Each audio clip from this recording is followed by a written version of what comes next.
Hello, today I'm going to talk about basic principles and demonstrate basic principles of proprioceptive neuromuscular facilitation technique.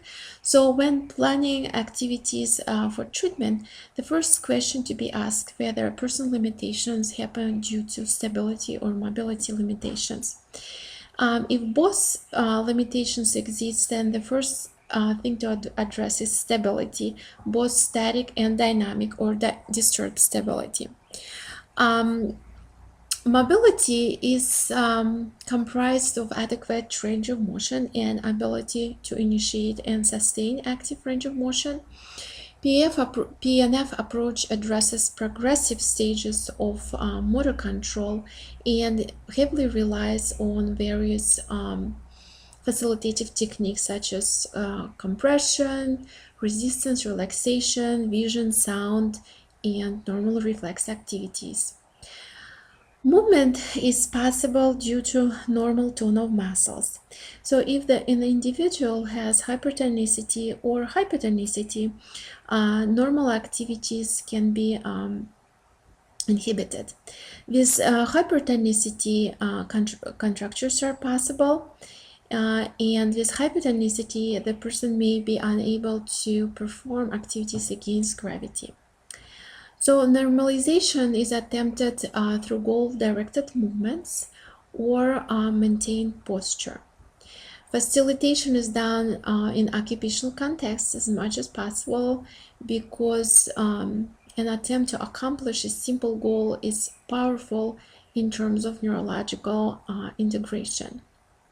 And now I will demonstrate some of these facilitative techniques as well as the diagonal and spiral patterns that we were talking about in previous slides.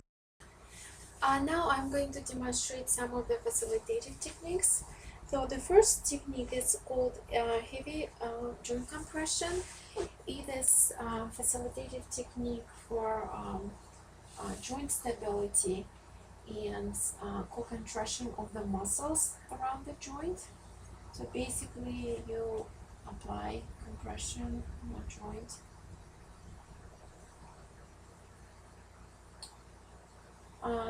The next technique is resistance. It is used to facilitate relaxation or working on agonists or antagonists. It can be applied at the end of range of motion continuously or intermittently, and I will again address it when we talk about spiral and diagonal patterns. The next technique is prolonged stretching. So if the person has contracture in his elbow joint, stretching technique is going to be applied I have the wrong like this. You hold the muscle in stretch position for 20 seconds till the muscle feels like it's lengthened. Next technique is joint approximation. I will demonstrate it on glenohumeral joint. You position one hand just below the joint and another hand just above the joint, and you provide compression into the glenohumeral fossa. The next technique is called vestibular stimulation technique. Sasha, I'm going to demonstrate is basically a gentle rolling that you provide to the client. Lay on your side, please.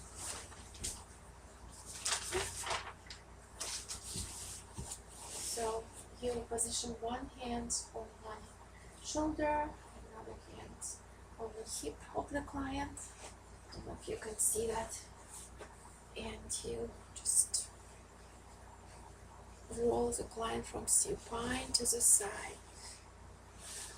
It's a relaxation technique.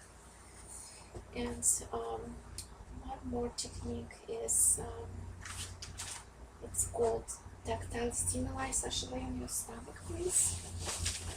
It's a continuous pressure that you apply with the heel of your palm or fingers along the spinal muscles. for 3 or 5 minutes till relaxation is achieved. Additionally, during therapy, occupational therapists can use auditory stimulation to stimulate the client with a sharp and loud voice, or the therapist can use a soft voice for someone who's in pain. Sharp command and voice also used to alert client to timing and activity. And also visual stimulation is used during activities. The client is instructed to look at their hand during diagonal patterns that we are going to address next. And also, for example, when the client is working on head and neck stability, he can be alerted to look in the corners of the room, for instance. With a D1 flexion pattern, the patient starts with his hand pronated, and then flexion, adduction, and external rotation happens. The leading side is the pinky side, the ulnar side. That's how it looks like. It's important to remember that in PNF, any movement also is followed for the reversal. So like in this instance, we start with flexion, but we always complete the movement with extension that we are going to address next. Sasha, can you please demonstrate functional activities with the D1 flexion pattern? So first one is eating, right? Feeding yourself with a spoon. And the second one, what is that? Is braiding your hair on the opposite side. On opposite side. Now D1 extension pattern begins from here, and it is described as extension, abduction, and internal rotation. So by repeating this pattern passively, you provide a rhythmic initiation. And so when client is familiar with the movement, you can start applying the resistance that I was talking earlier. And so, Sasha, just resist my pressure and continue with the movement. Continue with the movement.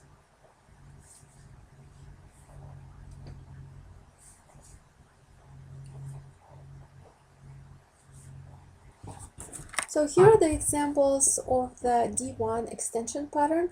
One would be rolling from prone to supine. And another would be reaching for something on the other side of your body. And down. Just down here. Okay. Now we will provide demonstration of flexion and extension of the D2 pattern. Client begins with her hand on the opposite side of her body, hand in prone position.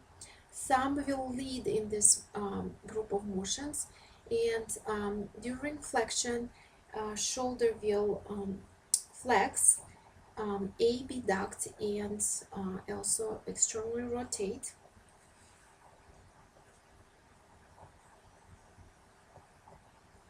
I will provide a rhythmic initiation to the pattern through several movements. Okay, and when the client is familiar with flexion, we will work on extension too.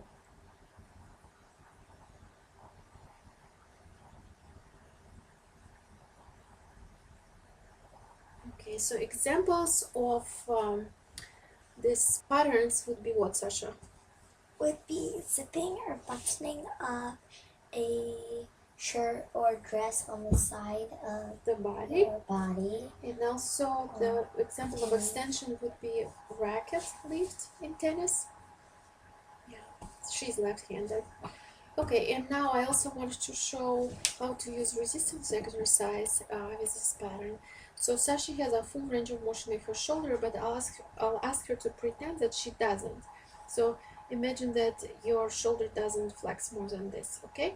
So I can provide resistance exercise to her at the end of her range of motion, like this.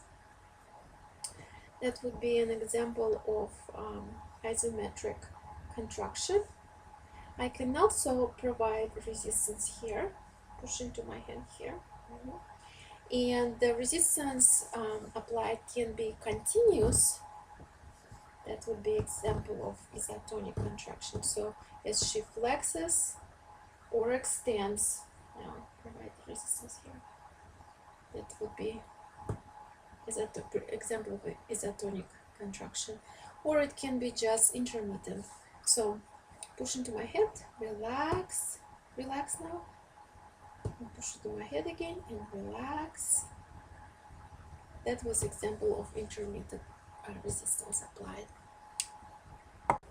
So we are not going to discuss lower extremity diagonal patterns because they require advanced training.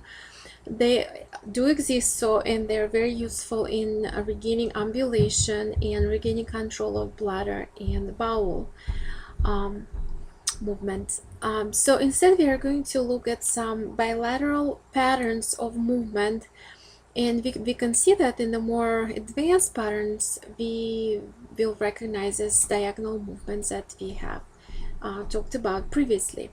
So we will start with a symmetrical pattern, and this pattern can be observed in activities like picking up the box from the counter with both hands and putting it on the upper shelf, or pushing yourself up with both hands from the chair. So it's in lower extremities.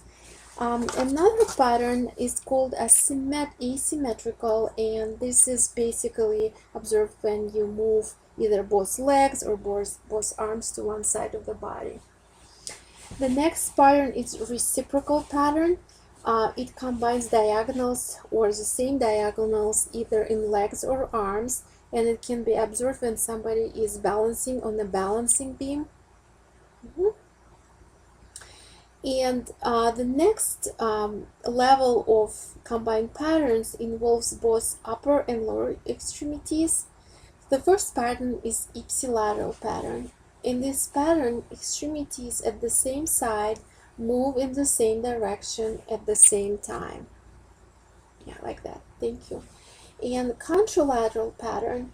In this pattern, extremities of opposite sides move in the same direction at the same time. Yeah.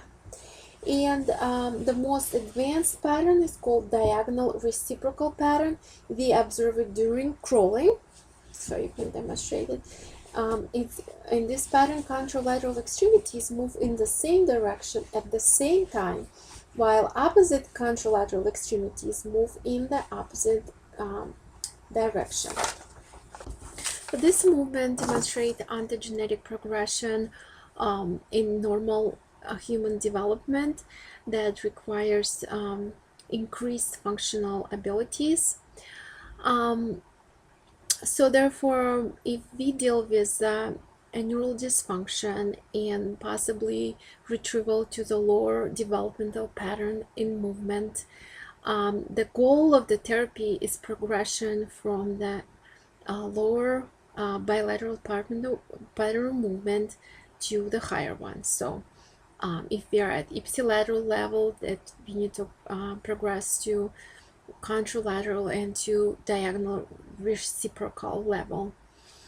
This sequence that we just demonstrated, it illustrates an importance of diagonal movement in development of bilateral movement patterns, and that it also demonstrates that the diagonal patterns are more efficient in movements than when performed at each than the ones that performed at each joint separately.